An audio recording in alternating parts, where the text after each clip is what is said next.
Nós estamos encerrando hoje o nosso retiro e eu queria falar um pouquinho sobre o que nós planejamos, conversamos um pouco sobre isso no presbitério e o que de alguma certa maneira nós tentamos fazer para nossa igreja nesse tempo. Vocês já me ouviram falar que grande parte das igrejas históricas, reformadas ao longo dos séculos, elas utilizaram de meios para edificar o seu povo. Utilizaram de ensinos, seja eles sistematizados ou bíblicos, para edificar e conduzir uma igreja à maturidade.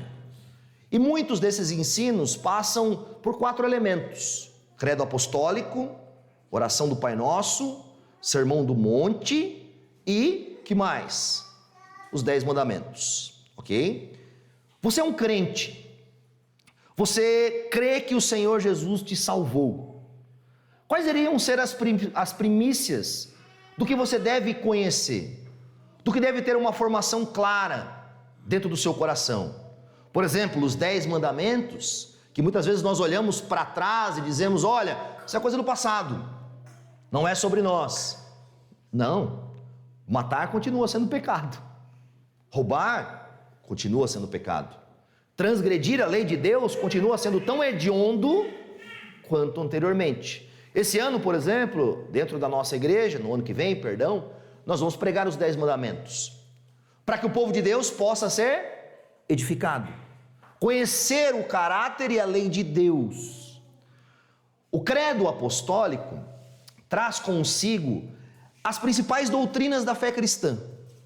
O credo apostólico não se tem uma data específica de quando ele foi criado. Nós não podemos dizer necessariamente que foi uma assembleia entre os apóstolos e cada um formulou uma frase e ali então saiu o credo apostólico. Tem pessoas que creem assim. O credo apostólico ele é um desenvolvimento posterior aos apóstolos de uma síntese e um resumo de toda a doutrina cristã, de forma mais elementar, para que as pessoas pudessem ter uma compreensão clara da sua fé. Quando os primeiros cristãos começaram a expandir a fé por todas as cidades, houve perseguições em muitos lugares. Você lembra que os cristãos faziam aquele símbolo de um peixe no chão? O símbolo de um peixe era um símbolo de fé. Porque, por exemplo, a própria palavra peixe, que ela está em grego, que significa ictus, a palavra peixe, quando eles escreviam ela no chão, tinha por finalidade uma frase, porque começava com as iniciais, o I, o C, o H, o T, então formava-se uma frase: Jesus Cristo, Filho de Deus, Salvador, ixto Christus Theos Ios Soter. Ó, tô quase bom no grego, tá? Vai dar bom, mais uns 10 anos fica bom. Mas qual que era a finalidade? Você se encontrava com um cristão, você não sabia se ele era um romano, se ele era um perseguidor, ou se ele era um herege. Como que se distinguia um genuíno cristão de um falso cristão, ou de um herege, ou de um perseguidor da fé cristã? Se essa pessoa reconhecia Jesus Cristo como o verdadeiro Filho de Deus e o único Salvador. Então, logo no início da fé cristã, criou-se símbolos de fé, para que se identificasse as pessoas. E isso veio, por exemplo, de uma cultura que era muito comum. Os romanos, quando saíam em batalhas e eles separavam seus destacamentos de soldados, eles vinham com um vaso de barro, quebravam aquele vaso e pegavam os seus generais ou os seus grandes pessoas que conduziam ali alguma tropa e davam um pedaço de caco. Se no meio da batalha eles se misturassem contra os inimigos, um general com outro encaixava aquelas peças de barro para identificar se aquela pessoa era um soldado amigo ou um inimigo. O que é o credo apostólico? O credo apostólico é o nosso vaso de barro, nesse sentido. Que ele traz consigo a principal realidade da fé cristã. O que nós precisamos crer, por exemplo, se você se encontra com uma pessoa, seja ela aqui da nossa comunidade de fé, seja ela do Paquistão, seja ela da Ásia, quais são os símbolos de fé que nos transforma em irmãos? Que ele crê em Deus, o Pai Todo-Poderoso, que ele crê em Jesus Cristo, seu único Filho, que ele crê no Espírito Santo, na igreja, na comunhão dos santos, na remissão dos pecados. Ou seja, se em algum desses elementos essa pessoa destoa da nossa fé, ou ele é um herege, ou ele pode ser um perseguidor blasfemo da igreja de Cristo. E ter uma confissão de fé clara acima de elementos é importante para nós.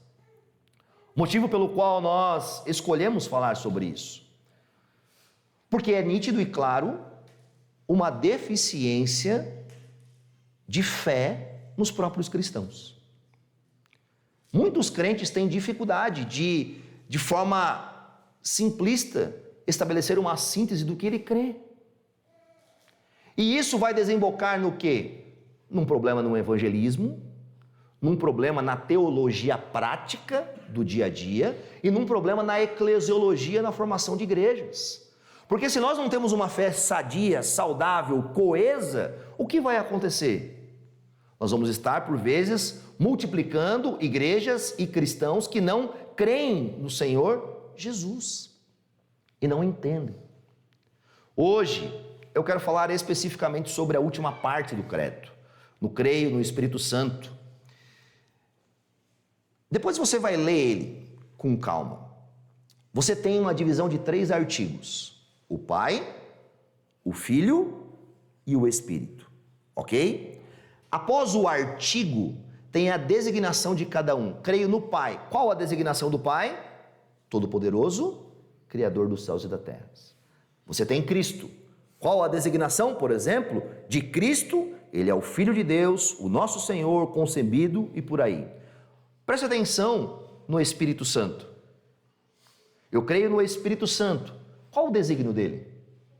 Ele gera a igreja, a comunhão dos santos, a remissão dos pecados, a ressurreição da carne, a vida eterna. Você tem a pessoa e você tem a sua função, o seu propósito. Por isso, por exemplo, que ao ler o credo, às vezes a gente lê com o termo creio na Santa Igreja, creio na comunhão dos santos. Não. A igreja e a comunhão dos santos não é a pessoa divina. Creio no Espírito Santo, a igreja, que é formada pelo Espírito. A comunhão dos santos, que desemboca do Espírito.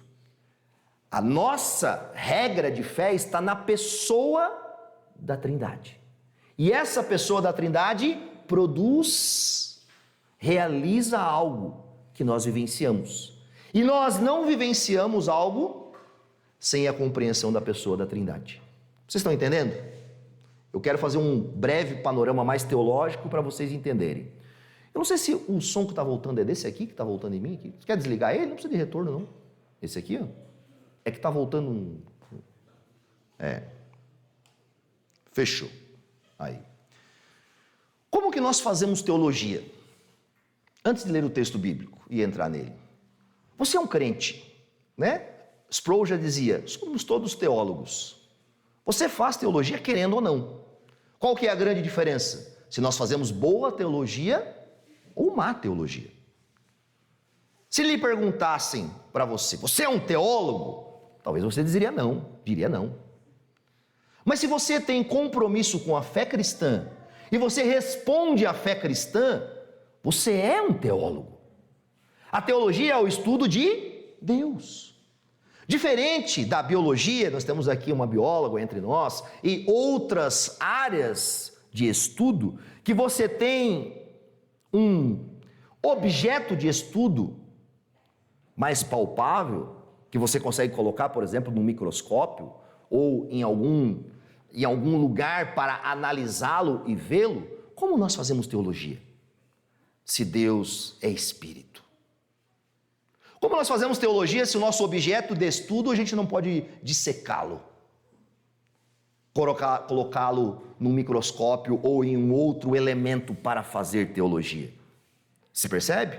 Nós temos que ter um cuidado diante disso. O nosso objeto de estudo, o Deus eterno, é Ele quem se revela a nós. É Ele quem diz, eu sou. É Ele quem determina que é eterno, que é imortal, que é poderoso, que é misericordioso. O nosso objeto de estudo tem uma natureza definida. E Ele se auto-revela por meio das Escrituras Sagradas. E nós devemos o quê? Devemos então dissecar as Escrituras Sagradas. Devemos colocá-la como em um plano em que possamos lê-la e entender. Nós tivemos aqui homens fenomenais falando para nós da parte de Deus, teólogos, pastores, e em grande momento, o que vocês viram deles? Teologia. De que meio? Qual era o meio da teologia que eles fizeram para vocês aqui? Se vocês saíssem daqui hoje do retiro e respondessem a alguém, o que vocês aprenderam? Como vocês definiriam as coisas? Sabe qual que é a minha luta? Eu quero que todos entendam. Eu não quero entender sozinho. Eu quero que você entenda. Eu quero que você compreenda. Eu quero que você saia daqui e fale, eu sei quem é Deus Pai. Eu sei quem é o Filho. Eu sei em quem eu creio. A gente não quer guardar essas coisas para nós. E por isso que a gente é um pouco chato. Como é que se faz teologia?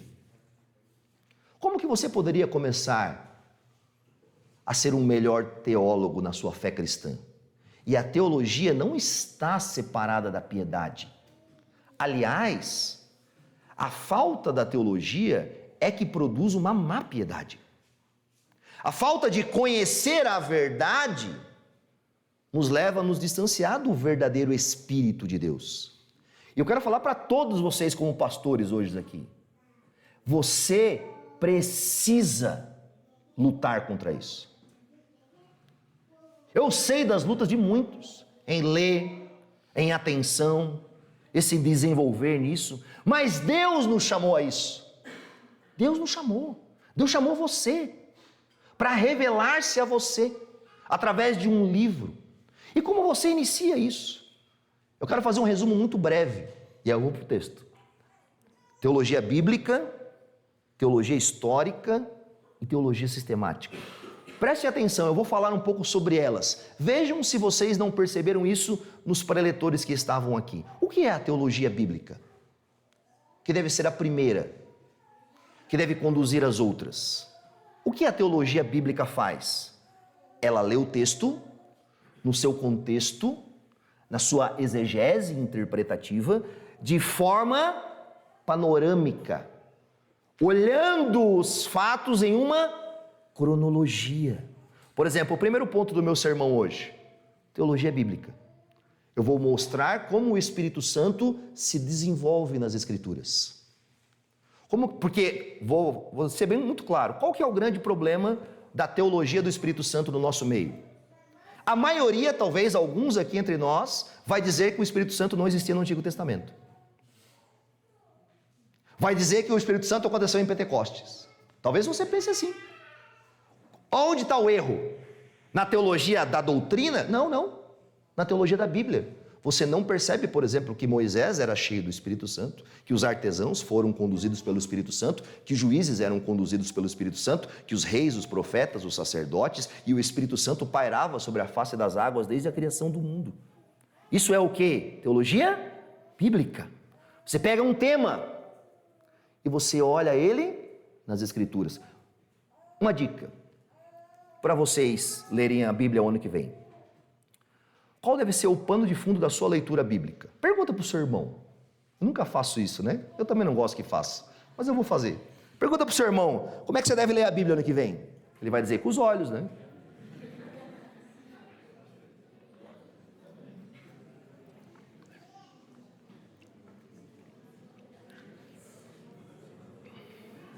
Tá bom, voltemos aqui. Vamos fazer um estudo de caso. Se eu perguntasse aqui, presta atenção, para 5 pessoas diferentes, nós teríamos 5 visões diferentes de como ler a Bíblia? A sua resposta foi diferente da resposta da pessoa do teu lado? Então nós temos um grande problema. Você entende? Já pensou, se cada um de nós lêssemos as Escrituras com uma ótica e uma forma distinta de todos os outros, como nós chegaríamos à unidade da fé e à plenitude da varonilidade do Filho de Deus? Pessoal, olhem para cá. Nós precisamos crescer. Nós precisamos amadurecer. Ou vocês não querem amadurecer? Sabe, ou vocês acham assim, poxa, eu já aprendi tudo, eu já li o que eu podia e por aí tá. Não! Não! Talvez vocês vão me ver aqui 5, 10, 15, 20 anos exortando-os a isso. Porque a minha função como um pastor é levar todo homem e mulher maduro diante de Deus. Se vocês não quiserem que eu cumpra a minha função, eu prego outras coisas. Mas a minha função e o meu desejo é ver você crer e saber no que crer. Como se lê as Escrituras? Qual é o grande tema da teologia bíblica nas Escrituras? A aliança de Deus, o pacto, a obra da redenção. Você tem que ler as Escrituras porque você já conhece o final. Nós não lemos as Escrituras com uma ótica de quem não conhece o final. Você conhece o final. Não é verdade? Então, como você a lê? Como que Deus está desenvolvendo isso? De Gênesis a Apocalipse. Criando, redimindo, salvando, restabelecendo um povo para os novos céus e nova terra. A nova Gênesis. Essa é a grande obra da redenção. É com esse olhar que você lê as Escrituras. Para conhecer o Deus verdadeiro que se revelou a você na pessoa de Jesus Cristo, para salvá-lo, restituí-lo e restabelecer com você uma relação eterna. Quando nós vamos para a Escritura, e não que a gente não possa, por exemplo, um teólogo bíblico, às vezes vai para a Escritura para entender a teologia do Espírito Santo. Uma boa teologia, ela precisa prepassar as Escrituras do começo ao fim. Se você vai ler um livro cristão e a pessoa está escrevendo sobre, por exemplo, um tema, e essa pessoa não estabelece fundamentos desse tema, mostrando isso à luz das Escrituras de forma contínua, tome cuidado com a leitura. Mas isso para nós se tornou chato. A gente pega um livro, tem um monte de citação. O que a maioria de nós fazemos? Nem lê a citação. Não lê. A gente quer o quê? A gente quer apenas a palavra do homem que leu o livro. Nós precisamos... Qual é a maior deficiência do Brasil na teologia? Teologia bíblica. Nós não temos, por exemplo, muitos mestres e doutores em teologia bíblica e exegética no nosso país. E isso se torna um reflexo dos púlpitos.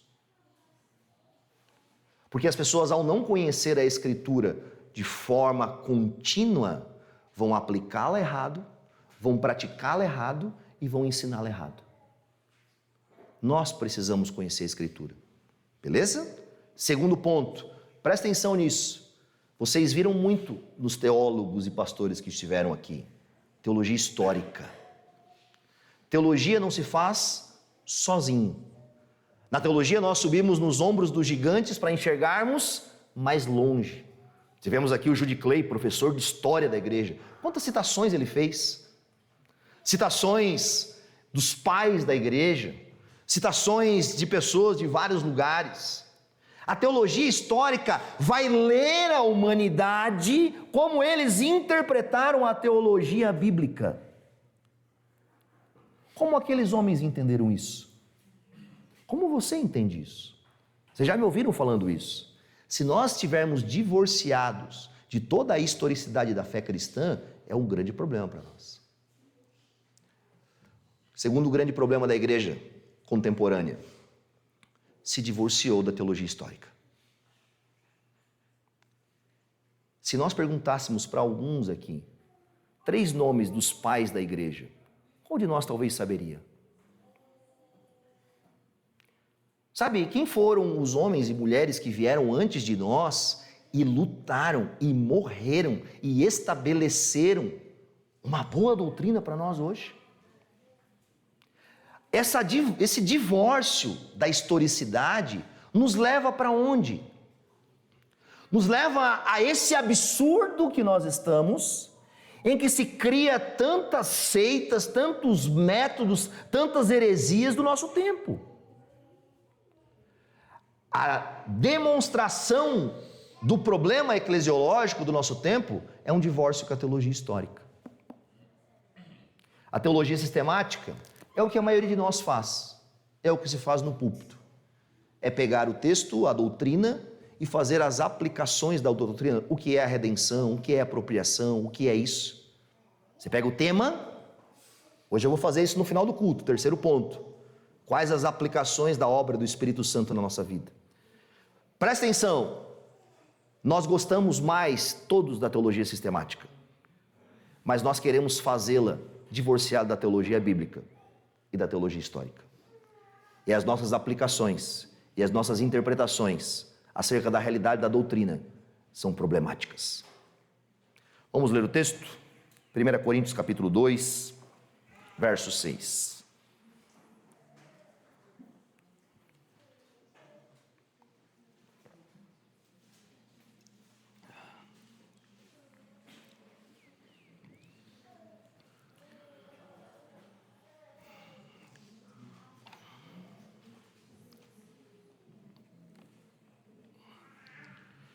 Primeira Coríntios 2, verso 6, diz assim para nós: entretanto, falamos de sabedoria entre os que já têm maturidade, mas não da sabedoria desta era, ou dos poderosos desta era, que estão sendo reduzidos a nada. Ao contrário, falamos da sabedoria de Deus, do mistério que estava oculto, o qual Deus pré-ordenou antes do princípio das eras, para a nossa glória. Nenhum dos poderosos dessa era o entendeu, pois se o tivesse entendido, não teriam crucificado o Senhor da glória. Todavia, como está escrito, olho nenhum viu, ouvido nenhum ouviu, mente nenhuma imaginou o que Deus preparou para aqueles que o amam. Mas Deus o revelou a nós por meio do Espírito. O Espírito sonda todas as coisas, até mesmo as coisas mais profundas de Deus. Pois quem conhece os pensamentos do homem, a não ser o Espírito do homem que nele está? Da mesma forma, ninguém conhece os pensamentos de Deus, a não ser o Espírito de Deus. Nós, porém, não recebemos o Espírito do mundo, mas o Espírito procedente de Deus, para que entendamos as coisas que Deus nos tem dado gratuitamente. Dela também falamos, não com palavras ensinadas pela sabedoria humana, mas com palavras ensinadas pelo Espírito, interpretando verdades espirituais para os que são espirituais. Quem não tem o Espírito não aceita as coisas que vêm do Espírito de Deus, pois lhes são loucura, e não é capaz de entendê-las, porque elas são discernidas espiritualmente. Mas quem é espiritual, discerne todas as coisas, e ele mesmo por ninguém é discernido, pois quem conheceu a mente do Senhor, para que possa instruí-lo? Nós, porém, temos a mente de Cristo. Feche teus olhos no seu lugar. Santo Deus, nós nos colocamos em submissão e reverência diante da tua palavra revelada. Nós cremos que, como o teu povo, somos chamados a lê-la, interpretá-la e aplicá-la na nossa vida. Mas da mesma forma temos a convicção e a certeza que sem a obra do Teu Espírito Santo em nós, iluminando os nossos corações e nos dando um discernimento espiritual, somos como homens perdidos, que tateiam no escuro. Ó Deus, ajuda-nos nessa manhã a entendermos e a compreendermos a obra do Deus Espírito Santo.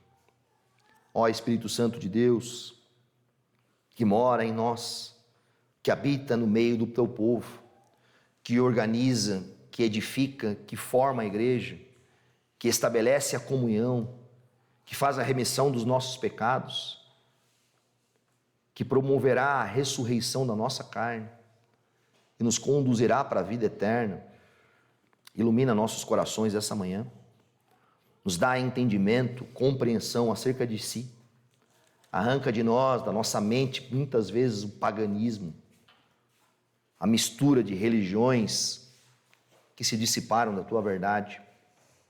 Ajuda-nos a reconhecer a Ti como o Senhor, Deus eterno, coigual com o Pai e com o Filho. Leva-nos a sermos reverentes, zelosos e conhecermos a face do nosso Senhor Jesus Cristo.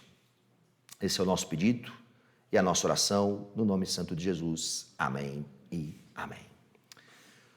Vamos dividir os 3 pontos. Teologia bíblica do Espírito Santo.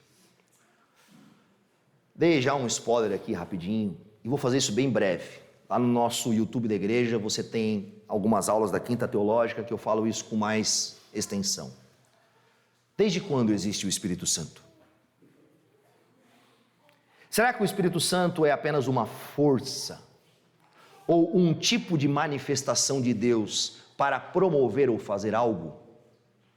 Na boca de muita gente, essa é a percepção. O Espírito como algo que surgiu em um momento e cumpre uma função como se ele fosse então sujeito e não igual a Deus. Esse é um problema. Desde o princípio, a igreja cristã, os grandes concílios, definiram que o Espírito é da mesma substância de Deus. Tem o mesmo ser de Deus, os mesmos atributos. Ele é co-igual, co-eterno, co-substancial. Por que isso é importante? Porque algumas aplicações. Muitas vezes as pessoas tratam o Espírito Santo como se fosse um colega de trabalho. Dão ordens ao Espírito Santo. Querem que o Espírito Santo faça e aconteça na medida em que eles bem desejam. Será que nós falaríamos assim com Deus Pai? Ou com Deus Filho? Grande problema nosso é, às vezes, numerar. Primeira, segunda, terceira pessoa da Trindade. Obviamente que de uma forma lógica nos ajuda a entender que são 3. Mas de uma forma de compreensão, nenhum é maior que o outro. Eles têm a mesma glória, o mesmo poder e a mesma eternidade. O que acontece conosco na leitura das Escrituras? A leitura das Escrituras nos traz a revelação progressiva, ok? Quando nós lemos as Escrituras, logo de início, nós conseguimos saber quem é Jesus? Se você lesse, por exemplo, apenas o Pentateuco, com a leitura do Pentateuco, sem nenhuma compreensão do restante, quem seria Jesus para você? Da mesma forma o Espírito. Deus está se auto-revelando progressivamente. Isso não quer dizer que ele veio a existir em um momento, não. Ele sempre existiu. Isso não quer dizer que o Espírito Santo estava no banco de reservas, dizendo para o Senhor, olha, a hora que o jogo apertar, você me coloca. Porque às vezes essa é a percepção de alguns. Porque na leitura cronológica, a gente vê à frente. uma exposição maior. E a gente se esquece que aquela árvore frondosa lá na frente é como uma semente de mostarda que estava lá desde o princípio, pairando sobre a face das águas. E é o agente vivificador na criação, quando Deus sopra, uá, o termo hebraico para espírito, o sopro de Deus sobre o homem. E o homem se torna um ser vivente. Ele se torna um ser vivente porque o Espírito o preenche. Ele é habitado pelo Espírito de Deus. Na queda, o que acontece com o homem? O homem é destituído, é separado, se torna alguém morto. E aí a gente parece que olha para a Escritura e fala assim: está tudo errado, não tem o Espírito aqui. Mas o que Deus vai fazendo? Deus vai chamando pessoas, por meio de quem? Do Espírito Santo. Vai chamar os seus servos, Noé, Abraão, Moisés, Jacó. Então o Espírito Santo vai trabalhar nessas pessoas. Por exemplo, quando Moisés está construindo o tabernáculo, e Deus então dá aos artesãos, aos artistas, do seu espírito, como dons para a edificação daquela igreja lá atrás.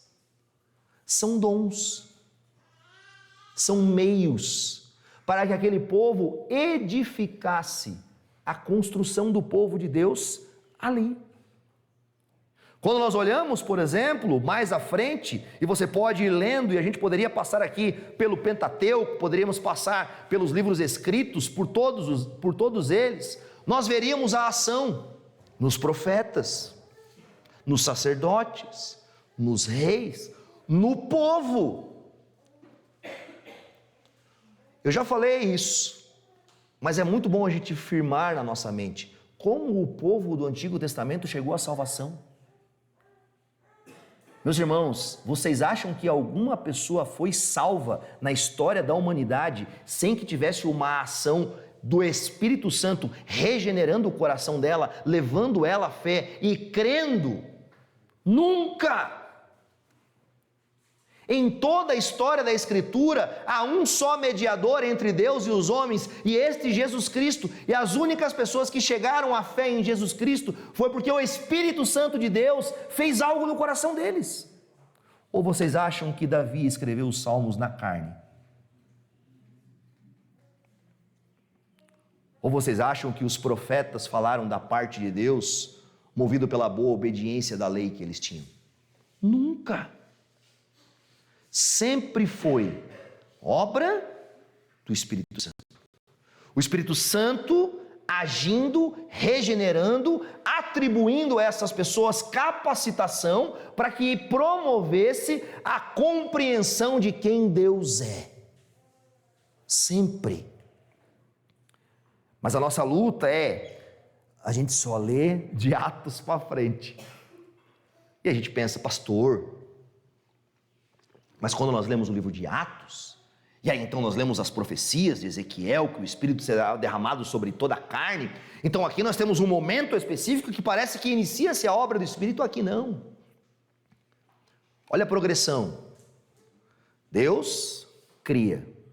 O Espírito Santo, o agente vivificador, está na criação. O homem cai. O Espírito Santo continua sendo o agente vivificador, tanto na criação quanto na recriação. Na regeneração, ele continua ativo, ok? Quando nós olhamos para trás, Deus havia iniciado o processo de resgate, começando com um homem, com uma nação, com um povo. E o Espírito Santo está caminhando nesse povo. O que acontece na nova aliança ou no Pentecostes? Agora, esse derramar do Espírito é sobre todos. No Antigo Testamento, o que nós percebíamos? nem todos no arraial eram artesãos, ou tinham dons ou capacitação. Nem todos eram profetas, sacerdotes e reis. Nem todos tinham capacitações do Senhor para testemunho e edificação. O que acontece na nova aliança? Todos são chamados ao testemunho e à obra do Senhor. E recebem então da plenitude do Espírito. E todos nós temos dons do Espírito. Por isso que Pedro vai dizer, vocês são geração eleita, sacerdócio real, nação santa, povo exclusivo de Deus, para proclamar as grandezas daquele que os chamou das trevas para a maravilhosa luz. Agora não está mais restrito a alguns. Agora o Espírito Santo é derramado em plenitude para todo o povo de Deus. De forma simples.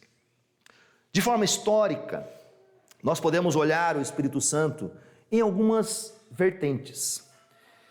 Às vezes nós temos uma compreensão errada de que nós do século XX somos as únicas pessoas que fomos avivadas e agora o Espírito Santo está fazendo algo novo como se nunca fez na história. Meu irmão, o povo, com todo respeito, né? O povo imita animal no culto. Lutero dizia para um amigo dele que dizia ter o Espírito Santo que parecia que ele tinha engolido o Espírito Santo com pena e tudo. O povo faz manifestações extremamente absurdas no culto público. Uma das obras do Espírito Santo em nós é domínio próprio.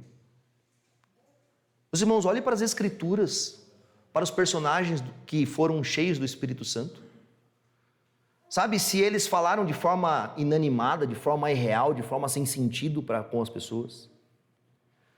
A gente tem uma disfunção tão grande do entendimento da obra do Espírito Santo, que a gente chama de obra do Espírito, o que por vezes é uma obra, me perdoem a palavra, mas sendo bem sincero, obra de Satanás. A gente agora interpreta na historicidade de que estamos em um tempo, porque temos umas atribuições tão alternativas, que estamos no maior momento do Espírito Santo. Talvez nós estamos até muito distante. Se nós perguntássemos, né, para a pessoa do seu lado, não precisa perguntar, qual é a principal obra do Espírito Santo? A principal. Nós vamos falar dela um pouco mais à frente. Poucos talvez responderiam certo. Como que nós podemos ter uma compreensão e uma vida clara da pessoa do Espírito Santo se nós nem sabemos qual é o propósito dele? Se nós nem sabemos dentro da sua, função trinitária, que nós chamamos de economia da Trindade, qual é a parte que ele atribui? Você percebe? É intrigante, porque vou citar algumas vezes Calvino. Por que eu vou citar Calvino? Porque nós recebemos uma ideia de que a teologia reformada não é uma teologia espiritual. Meu irmão, Calvino é o teólogo do Espírito Santo. Depois, se você tiver oportunidade, talvez você não tenha o recurso para comprar todas as institutas de João Calvino, mas na internet você vai achar, por exemplo, algumas partes da sua obra sobre o Espírito Santo. Calvino era reconhecido como teólogo do Espírito Santo. Frase de Calvino, das Institutas: o mundo desenha um Deus domesticado, o Espírito revela o Santo de Israel, majestoso, soberano, absolutamente real. O mundo que nós vivemos, presta atenção, qual é a forma do mundo de comunicar a nós hoje? Nós temos aqui pessoas que lidam com comunicação. Qual é? Qual é a forma em que a comunicação está mais clara, abundante e expressa? É a imagem. Quem estuda filosofia, eu sei que tem alguns irmãos aqui entre nós, não vou entrar nessa seara. Existe a filosofia da linguagem, que é o tempo moderno em que vivemos, mas muitos teólogos já estão demonstrando essa extensão da filosofia da imagem. Você vai escrever um texto para publicar no seu Instagram ou qualquer coisa, você quer o quê? Uma imagem. Você quer atrair as pessoas com alguma coisa. A comunicação, obviamente que é bom usarmos disso, mas vivemos nessa era da imagem, não mais da palavra. Às vezes a gente posta uma grande foto no nosso story ou feed, em que as palavras nem estão mais na foto. Estão aonde? Você tem que clicar lá embaixo para ver o que está escrito. Isso é uma transição cultural. Isso é uma transição cultural. Nós estamos vivendo num processo de transição cultural de linguagem para imagem. Ok? Você precisa saber disso. Você vive nesse tempo. Você precisa ler a cultura ao seu redor. Você precisa interpretar a vida. Olhar e falar, poxa, em que período da vida eu estou? Como as pessoas se comunicam? E o que torna então a igreja diferente em meio a uma era de imagem? O que torna o agitamento dos fiéis diferente de um clube, de uma escola, de uma associação? Se nós buscamos apenas a estética e a imagem, nós não somos diferentes de nada. Nós apenas lemos de forma errada a cultura. E dizemos, não, nós queremos usar a cultura para isso. Muito bem, muito legal. Mas não podemos ser escravos dessa cultura. Porque por mais interessante que seja, a obra do Espírito Santo não é uma obra de imagem. Lembra quando Jesus conversa com Nicodemos e fala para Nicodemos, o vento sopra para onde quer. Ninguém sabe de onde vem, ninguém sabe de onde vai. A obra do Espírito Santo, em grande medida, não traz consigo uma imagem. Mas a cultura da imagem faz com que nós percebamos ou queiramos que a obra do Espírito Santo se transforme em alguma imagem visível para nós. E a gente precisa rodopiar. A gente precisa subir no palco. A gente precisa ter manifestações visíveis porque nós fomos infectados pela cultura da imagem. E nós só dizemos que é ou não é uma obra do Espírito quando supostamente a imagem reflete no nosso ser. Tomem cuidado com isso. A obra do Espírito Santo, ela usa a palavra pregada, que transforma-nos de dentro para fora. Quando fielmente uma igreja ouve da palavra de Deus de forma clara e sadia, o Espírito Santo nos vivifica. João Calvino dizia, como o Espírito, Deus se revela como Ele é, não como nós gostaríamos que Ele fosse, mas como precisamos desesperadamente que Ele seja. O que nós fazemos? Nós queremos criar uma imagem de como Ele é. Nós queremos produzir no culto meios visíveis para o Deus invisível. É loucura. Você entende? E eu não estou dizendo que o Espírito Santo não pode nos levar às lágrimas, ao choro, ao arrependimento, à contrição. Não estou falando isso. Mas estou dizendo de que ler e interpretar e esperar que o Espírito Santo promova aquilo que nós gostaríamos que ele fosse, é uma loucura. Nós temos muitos livros da nossa era, escritos sobre Deus Pai, sobre Deus Filho, uma infinidade. Pensa no seu lugar, rapidamente. Pensa em 3 obras acerca do Espírito Santo. Eu não tenho dúvida que em geral aqui surgiu uma. Viu? Seus pagãos, brincadeira. Qual que é a obra conhecida no nosso tempo? Bom dia, Espírito Santo. Estou errado? Qual que é o grande problema desse livro? O grande problema desse livro é tratar o Espírito Santo muito mais como uma pessoa no sentido quase que humano e não divino, em que ele ajuda-nos no que a gente quer. E agora a pergunta, voltando à teologia bíblica, quem é o Espírito Santo? Ele é Deus. Ele nos ajuda? Ajuda. Mas ele ajuda o quê? Ele nos ajuda a nós sermos conforme quem Deus quer que nós sejamos. A obra do Espírito em nós é uma obra vivificadora. E só há vida em nós se há a vida de Deus em nós. Se nós refletimos o caráter de Deus em nós. Se nós glorificamos a Deus. Se nós desejamos as coisas do alto. Porque as coisas da terra estão mortas. Não, pastor, mas eu vejo as pessoas se movendo. Mas o texto bíblico fala que aqueles que estão fora de Cristo estão mortos nos seus delitos e nos seus pecados.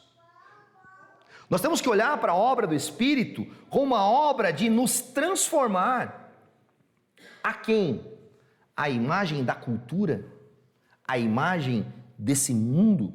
Não, não, não.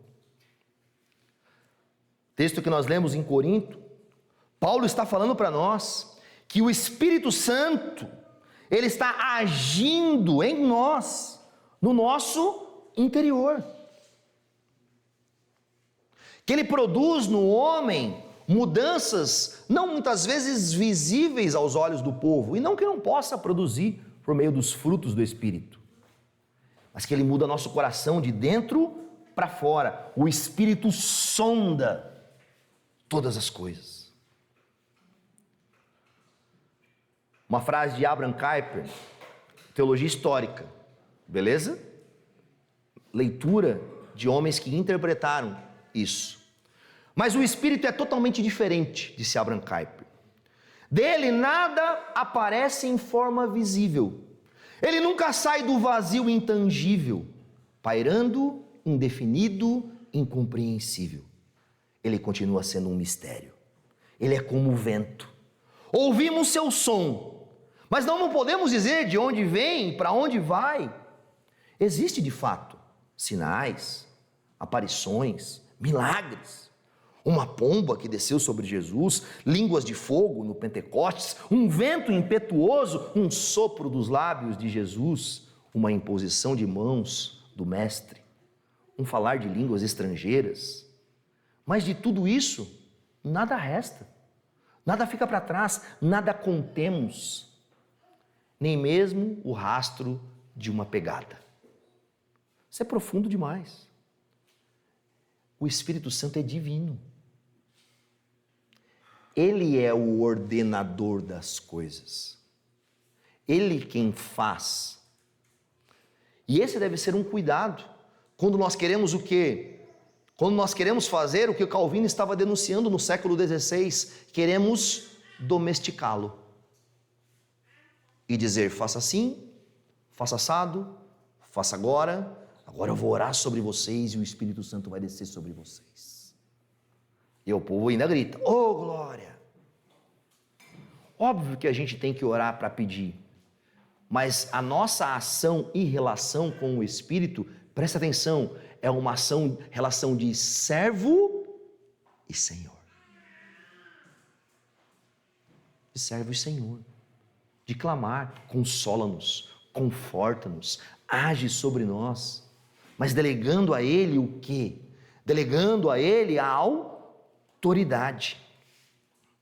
O que torna um culto aceitável? A Deus.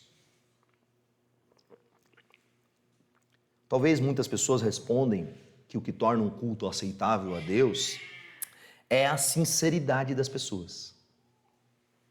Não, pastor, eles têm um coração sincero e generoso. Meus irmãos, tem muito mórmon que tem um coração sincero e generoso.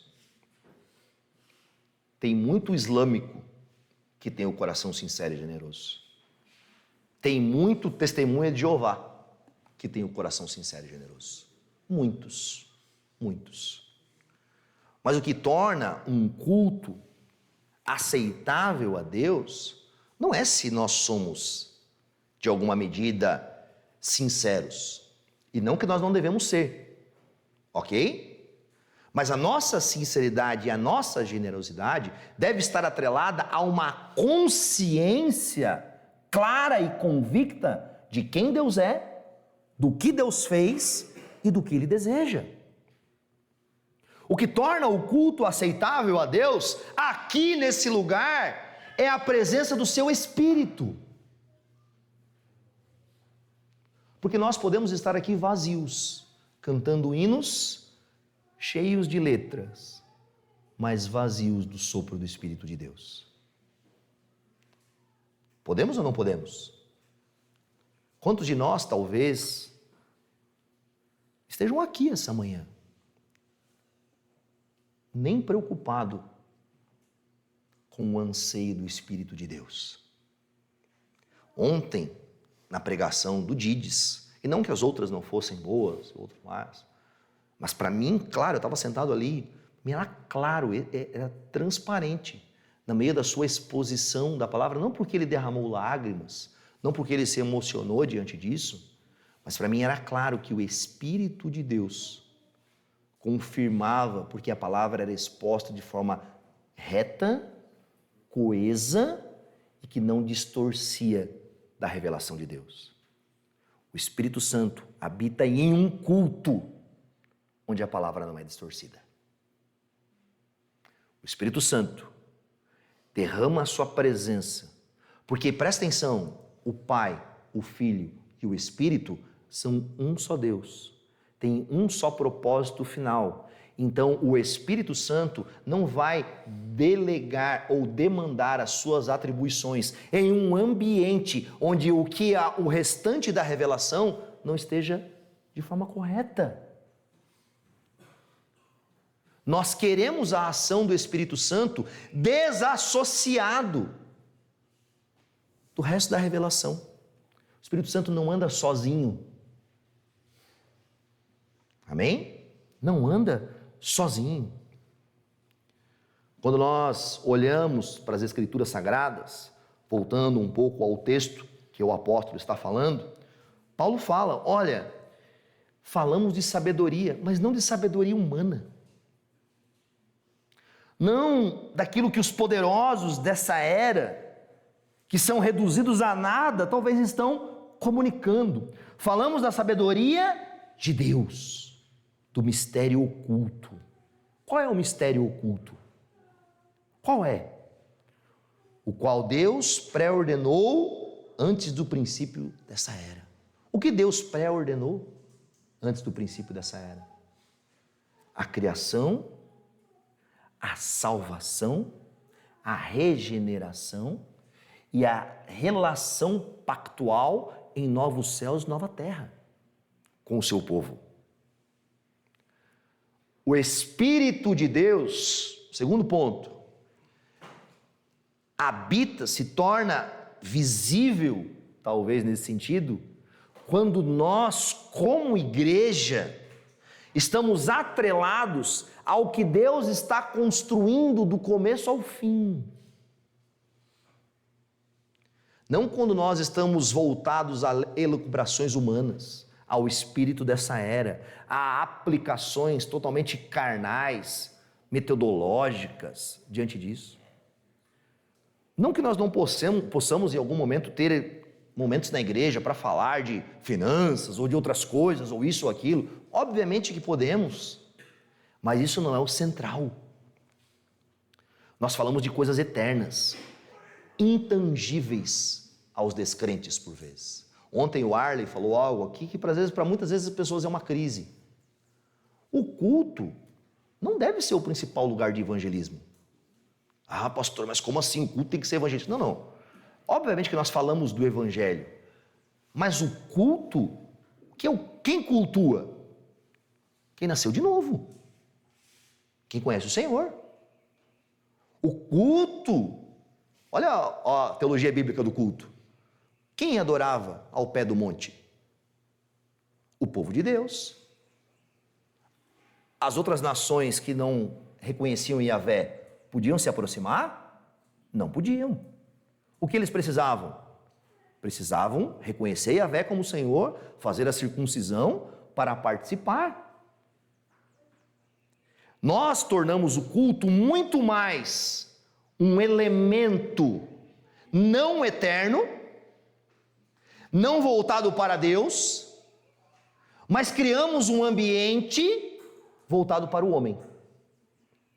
Ok? O culto é adoração ao Senhor. Nós temos dificuldade de lermos salmos de adoração no culto. Nós temos dificuldade de orar em silêncio no culto. Nós temos dificuldade de ler as Escrituras no culto. A nossa geração tem que lutar contra isso. O culto é o lugar da adoração e o Espírito Santo vivifica e age em meio a um lugar onde as coisas eternas são prioridade e não as coisas terrenas, porque nós não falamos dessas coisas, mas falamos daquilo que Deus pré-ordenou. O Espírito Santo sonda corações, mentes, vai no mais profundo. Quando nós olhamos para a obra do Espírito, devemos entender algo. Paulo fala isso no texto. O espírito do homem conhece o homem. Mas quem conhece a Deus? O Espírito de Deus. Ele é um com Deus. Ele conhece-o. E se nós queremos conhecer a Deus, não há como fazermos isso sem o Espírito Santo. Não há como nos achegarmos ao conhecimento e à revelação de quem Deus é, sem que o Espírito procedente de Deus haja em nós e através de nós. Talvez a sua oração, antes de iniciar um culto, deveria ser: Senhor, me ajuda. Espírito Santo de Deus, ilumina o meu coração, para que eu possa conhecer o Deus eterno. Aliás, o conceito de iluminação do Espírito Santo foi criado por Calvino, obviamente através da Escritura. Calvino, lutando contra o catolicismo, que dizia que apenas os sacerdotes e clérigos tinham a autoridade de ler e interpretar a Escritura, disse: não, todo aquele que nasceu de novo foi revestido com o Espírito Santo e é iluminado para entender as Escrituras. Você, se é um crente, é iluminado, não é revelado, ok? É conceito de revelação, conceito de iluminação. A gente vem para o culto para quê? A gente quer revelação. Revelação é um ato de Deus trazer coisas novas que não eram existentes. Deus não está trazendo coisas novas que não eram existentes e reveladas a nós no culto. Deus está nos iluminando aquilo que Ele já revelou. Amém? Você vem no culto para ser iluminado, para que a revelação que já é existente possa se tornar clara no seu coração. E quem faz isso? O Espírito de Deus. Se você vem ao culto, você entendeu a palavra, ela adentrou ao seu coração, você foi movido pela palavra, você foi constrangido, você chegou ao arrependimento, você percebeu mudanças no seu caráter, você conheceu a majestosa, sublime imagem de Deus. Quem fez isso em você? A sua consciência e a sua sabedoria humana? Não. Fez em você aquele Espírito que procede de Deus, que conhece a Deus. Ele revela Deus a você. Isso deveria ser uma lembrança nossa, porque é o Espírito que inflama nosso coração com o fogo do amor, ardente para com Deus e para com o próximo. João Calvino. Talvez se eu não botasse o nome aqui, nós íamos dizer que era um teólogo avivalista. É ele que inflama o nosso coração. Toda a vida cristã depende do Espírito Santo. Para crer, para entender, para ser sustentado, e nós vamos ver para frente, para recebermos a vida eterna. O prazer do Espírito Santo é o quê? Qual que é o prazer do Espírito Santo? Você gostaria de cooperar e viver com o próprio prazer do Espírito? O prazer do Espírito Santo é comunicar a glória do Filho de Deus nos nossos corações. Um culto espiritual, por isso que eu estou repetindo um pouco do que o Dides falou ontem, mostrando o exemplo dele. Um culto espiritual é quando nós nos deparamos com a majestade do Filho, da sua obra, da sua ação, da sua morte, da sua ressurreição. Nós contemplamos aquilo e nós glorificamos a Deus e exaltamos por meio disso. A obra do Espírito no culto nunca está desassociado da obra do Filho. João 14, 25 diz assim para nós: tudo isso lhes tenho dito, e quando ainda estou com vocês. Mas o Conselheiro, o Espírito Santo que o Pai enviará em meu nome, lhes ensinará todas as coisas e lhes fará lembrar tudo o que eu lhes disse. João, capítulo 16, verso 12. Tenho ainda muito que lhes dizer, mas vocês não podem suportar agora. Mas quando o Espírito da verdade vier, ele os guiará a toda a verdade, não falará de si mesmo. Falará apenas o que ouvir e lhes anunciará o que está por vir. Ele me glorificará, porque receberá do que é meu e tornará conhecido a vocês. Tudo que pertence ao Pai é meu. Por isso eu disse que o Espírito receberá do que é meu e tornará conhecido a vocês. Qual é a obra principal do Espírito Santo na igreja? Fazer Cristo conhecido. Fazer com que nós lembremos de Cristo, do que Ele fez, da sua palavra, dos seus ensinamentos, e que através disso nós possamos conhecer a verdade e possamos glorificar a Jesus Cristo. Quando nós criamos uma geração de imagem e desassociamos Jesus do Espírito, da obra, e adoramos o Espírito de forma estática e imaginável acerca de algumas coisas, a pergunta que eu me faço é: com que propósito? Será que é isso que Jesus falou acerca do próprio Espírito Santo? Dr. Mark Lloyd Jones diz assim: a meu ver, esta é uma das coisas mais espantosas e extraordinárias acerca da doutrina bíblica sobre o Espírito Santo. Ele parece esquivar-se e ocultar-se. Ele está sempre, por assim dizer, focalizando no Filho. Não tenha medo, não tenha receio de dizer que o culto foi espiritual, se não teve manifestações visíveis. Tira isso da tua mente. Deixa eu repetir, tira isso da sua mente. Tira esse paganismo. Se nós sairmos daqui exaltando o Filho, reconhecendo como único Senhor e Salvador, aquele que transformou a nossa história, aquele que mudou a nossa existência, aquele que sangrou na cruz por nós, aquele que se revelou como o Filho de Deus vivo. Se você saiu do culto ou dos cultos com essa compreensão, meu irmão, o culto foi muito espiritual.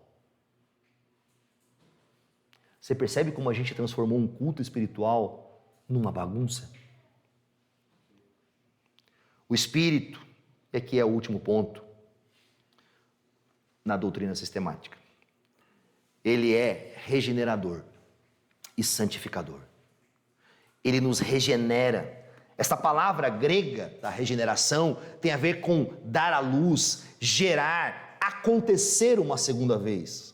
É aqui, por exemplo, que os espíritas vão interpretar o texto como a reencarnação. Eles interpretam errado, ok? A doutrina da reencarnação dos espíritas vem desse termo. Mas aqui não está falando, por exemplo, de uma reencarnação. Aqui está falando dessa vivificação, dessa regeneração, dessa palavra. Nós temos duas palavras no grego para vida: bio, da onde vem a nossa palavra bios, da onde vem biologia, e zoa, da onde vem zoologia. O bios tem a ver quando vem a existência pela primeira vez algo. Esta zoa tem a ver com uma vida nova que está fazendo em alguém. Deus está recriando, regenerando. Por isso que Jesus, quando fala com Nicodemos, fala: é necessário nascer de novo. E Nicodemos fica em crise. Nicodemos fica em crise. Como assim? Como que um homem já adulto pode entrar novamente no ventre da sua mãe e vir à existência? E as palavras de Jesus com ele são doces. Nicodemos, você é mestre em Jerusalém e não compreende essas coisas? Presta atenção, teologia bíblica, voltando lá. Você é mestre em Jerusalém. Você deveria compreender que sempre foi assim. Que sempre foi por novo nascimento. Sempre foi. Sempre foi. O vento sopra onde quer. A regeneração promove o que em nós? Voltando para o nosso texto de Corinto. Promove nós estarmos em Cristo. Como você está em Cristo? Como você pode, no texto que nós lemos de 1 Coríntios, na última frase, onde o apóstolo Paulo vai dizer para nós que a obra do Espírito Santo gera em nós essa ação de estar em Cristo. Como isso pode acontecer em nós? Por meio do quê? Do Espírito Santo. Nós, porém, temos a mente de Cristo. Como isso é possível? Todos que adentraram uma vida espiritual passaram pela regeneração. Ninguém, deixa eu repetir, ninguém nasce fisicamente no reino de Deus. Não que nós não sejamos matéria, ok? Mas todos, para entrar no reino de Deus, devem nascer espiritualmente. Todos. A mudança é tão dramática da regeneração que Jesus a compara ao nascimento de uma criança. Porque é um milagre. Tanto a criação como a regeneração ou recriação são obra de Deus. O mesmo Deus que disse: haja luz, disse para Lázaro: Lázaro, vem para fora. É a mesma palavra. É o mesmo Deus. É o mesmo agente. Mas quem é o agente que promove isso? Quem? O Espírito Santo. Deus Pai designa. Deus Filho realiza. Deus Espírito Santo aplica. Quem regenerou você? O Espírito Santo de Deus. Sem a regeneração do Espírito, ninguém deseja as coisas de Deus. Presta atenção, sem a regeneração, ninguém deseja ser regenerado. As coisas espirituais, Paulo fala em Corinto, são loucura para quem não tem o Espírito de Deus. Por isso que às vezes você conversa com uma pessoa, você quer enfiar a goela abaixo as coisas de Deus nele, e ele sabe nem o que está acontecendo. Não consegue entender. E óbvio que a gente deve pregar, mas pregar na confiança e com a oração e com o desejo, dizendo: Senhor, vivifica esse defunto na minha frente. Senhor, abre o coração dele. Não está no teu esforço fazer isso, mas está na sua responsabilidade falar. Porque a fé vem pelo ouvir. A regeneração promove o estarmos em Cristo. Caminhando para o final,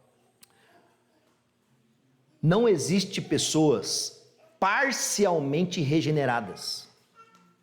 Vou botar em ordem a nossa teologia sistemática do Espírito Santo, a doutrina. Não tem esse negócio que uma pessoa quase nasceu de novo, ou está nascendo de novo. Não. A regeneração é um processo factual. Acontece em uma vez. Ok? A pessoa pode ter essa experiência de ela chegar à igreja, conversar com os irmãos, passar pelas suas crises, suas lutas, Deus está trabalhando na vida dela, mas a regeneração, a obra de salvação, a conversão realizada por Deus em uma pessoa acontece em um momento. Ponto. Talvez alguns lembrem. Talvez alguns que vêm de uma família que sempre foram cristãs têm dificuldade de perceber quando foi. Não tem no seu calendáriozinho a data diante disso. Mas a regeneração não é um processo gradual, mas um ato espontâneo, criativo, livre e soberano de Deus. Isso deve ser uma lembrança para nós. Ou uma pessoa está viva em Cristo, ou não. Não tem um meio termo aqui. Você entende? Não tem um meio termo. Não podemos confundir a regeneração, a conversão, com a santificação, que é um processo gradual. Nesse processo gradual, nem todos nasceram da mesma forma. Alguns nasceram com 6 meses, outro com 7, outro com 9, um mais gordinho, um mais magrinho, um com cabelo, um sem cabelo. O novo nascimento é assim também. Algumas pessoas se convertem, parece que já eram crentes há 10 anos. Tem alguns que estão 10 anos que parece que se converteram ontem. Porque não estão buscando a sabedoria para a maturidade. Começaram pelo Espírito, mas transformaram um espírito em uma coisa que não os amadurece. O apóstolo Paulo diz para nós que quem está em Cristo é nova criatura. O Espírito Santo é o que nos santifica, é o que nos edifica, é o que nos capacita. Ele está transformando nós em todos os dias, para que possamos ser cada dia mais parecidos com a imagem do Filho. A regeneração, ela não transmite automaticamente a impecabilidade. Olha só que interessante. Geralmente, quando nós passamos pelo processo de regeneração, nós vivemos uma crise. Nós somos meio esquizofrênicos. Eu sei que alguns mais e outros menos. Por quê? Porque antes, quando nós éramos desse mundo, nós tínhamos apenas uma vontade. A vontade da carne. E nós não lutávamos com ela. Por mais que passávamos problemas e dificuldades, a vontade da carne era o que nos conduzia diariamente. Na regeneração, agora nós temos a dupla natureza. A vontade da carne e a vontade do Espírito. Ora nós desejamos as coisas da carne, ora nós desejamos as coisas do Espírito. E a gente vive nessa luta constante, que é o que nós chamamos na teologia tem o já e o ainda não.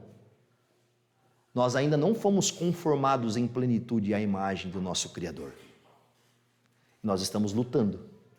Você precisa ficar consciente disso. Você é um ser com dupla natureza. Em parte terrena e em parte espiritual. E essa é a luta. O bem que eu quero fazer eu não faço. O mal que eu não quero eu acabo fazendo. Maldito o homem que sou. Quem me separará dessa carne? Paulo está falando sobre isso. Essa é a nossa esquizofrenia. E você precisa ser consciente disso. O que nós precisamos fazer? Conhecer a palavra de Deus, aprofundar-nos na fé, nos exercitarmos na disciplina. Que disciplina? Qual é o que o Espírito Santo produz? Um apocredo apostólico, a igreja, a comunhão dos santos, a remissão dos pecados e a vida eterna. Se você é um ser espiritual e está na luta da esquizofrenia contra a carne e contra o espírito, o que você deve fazer? Se afastar da igreja? Se afastar deste meio em que foi criado pelo Espírito para capacitação, edificação do povo de Deus e crescimento? É isso mesmo?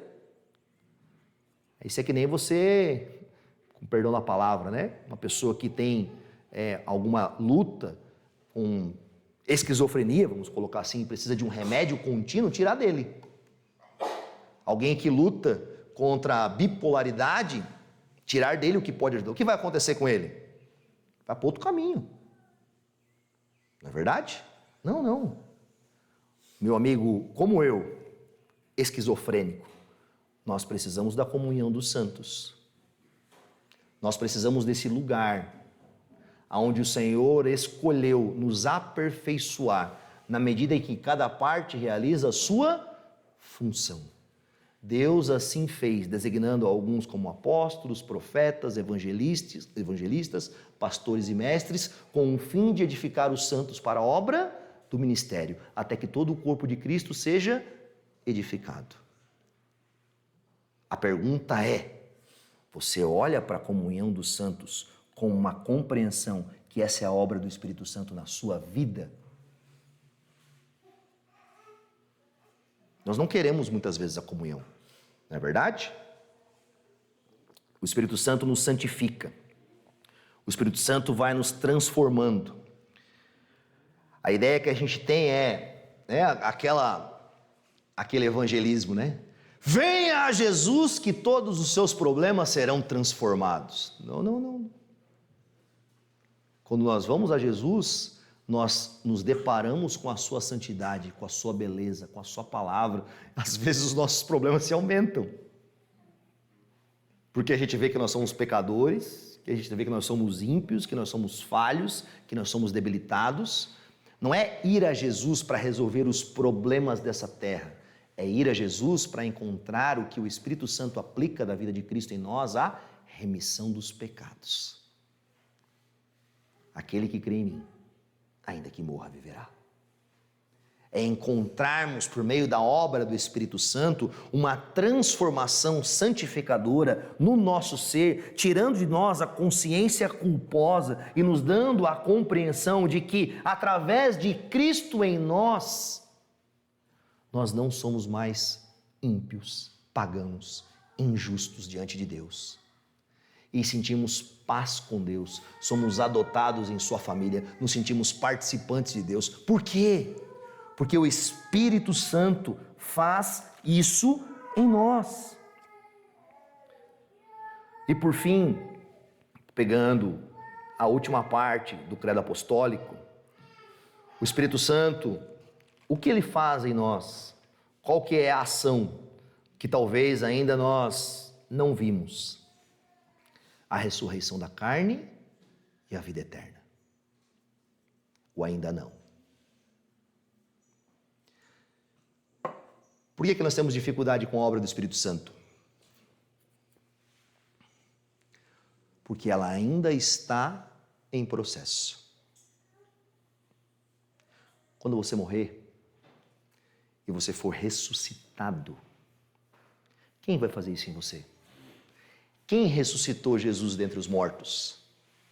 O Espírito de Deus, o vivificando. A obra do Espírito está em progresso, já foi revelada. Não precisamos de revelações novas, mas ela está a caminho. E por isso que é como se nós quiséssemos entender mais. E o mistério ainda luta. E a incompreensão ainda bate em nós. Por quê? Como? De que jeito? Mas pela fé, nós confessamos crer no Espírito Santo, que um dia vai pegar homens e mulheres que se tornarão pó da terra e serão ressuscitados com um corpo glorificado, não mais sujeito à dupla vontade, mas conformados plenamente à vontade de Deus. Nós não teremos mais lutas em nós. Não teremos mais o bem que eu quero, eu não faço. Não existirá mais isso. Em um dia, a promessa do nosso santo e glorioso Deus, Espírito Santo, é que Ele vai transformar nós por completo. E tudo isso, por vezes, que a gente luta hoje para tentar glorificar e adorar um pouquinho a Deus, será genuíno no nosso coração. Nós seremos transbordantes de alegria, de prazer, de satisfação na presença do Deus vivo e verdadeiro. E isso não será apenas por um dia. será para a vida eterna. Amém. Vamos orar?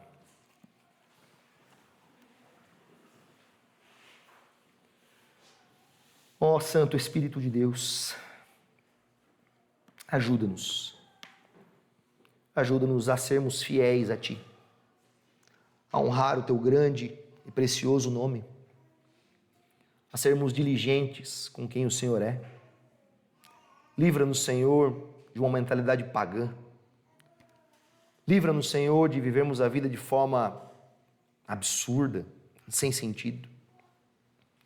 Dá a nós sabedoria, dá a nós entendimento, mas acima de tudo, dá a nós conhecimento do Filho de Deus.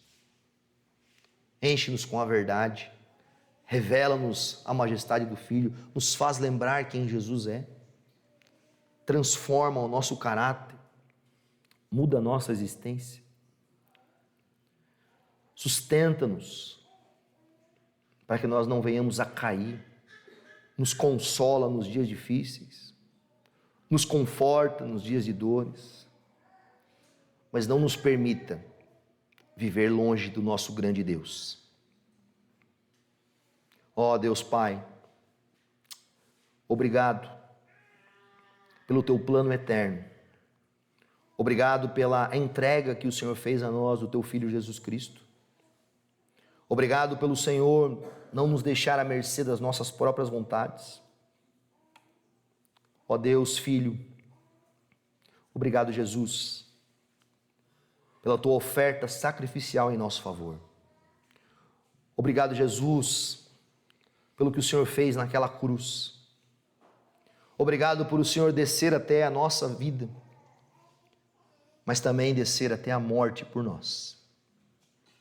Ajuda-nos a sermos fiéis, a crermos de forma contínua e convicta. Nós pedimos, Espírito Santo, que o Senhor aplique essas verdades que aprendemos aqui nesses últimos dias, que possamos revisitá-las, possamos revê-las e possamos lembrar que um dia estaremos em plena unidade, ressurretos em vida eterna com o Senhor. Amém. Amém, meu povo.